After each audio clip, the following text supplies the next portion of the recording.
The Museum of Public Concerns discusses what is public in the context of the privatization of culture in Brazil. The state of Minas Gerais has been particularly affected by the privatization of cultural institutions as much as by the growth of global mineral demand.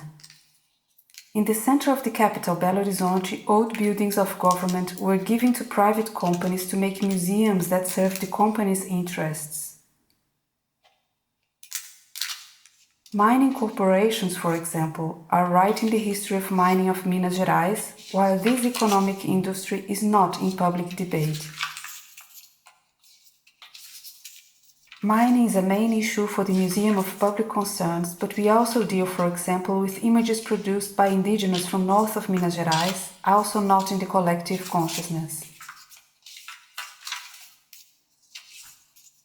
Against the dynamic of forgetting and controlling, as well as urban violence as consequence of lack of education and sharing benefits, the Museum of Public Concerns activates discussion from a visual archive.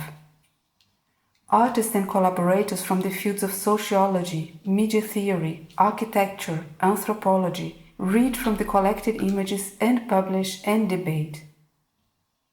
It reflects about the present in the streets. It is an effort towards facilitating critical information and encounter. It combines the idea of permanence of a museum with mobility in public space.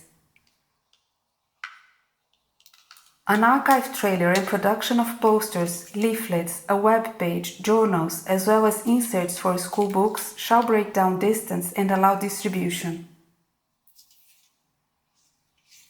After experimenting the streets of Belo Horizonte, we will follow the train route that takes iron ore to the port of Vitória to be exported to China. Brazil imports from China the tracks to make the rails to transport the ore. Passenger trains disappeared since the 60s, and train stations were abandoned across the country or became local museums. Most of the population is excluded and do not enter museums. We aim to use schools as ports of arrival, moving the museum space for usage and production while also collecting en route.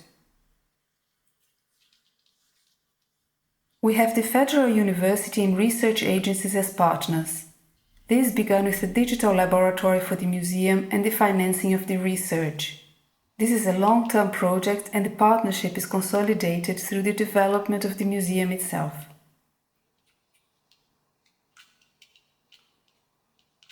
This project is about preserving for allowing critique on past and present of relevant issues. And thank you for your attention.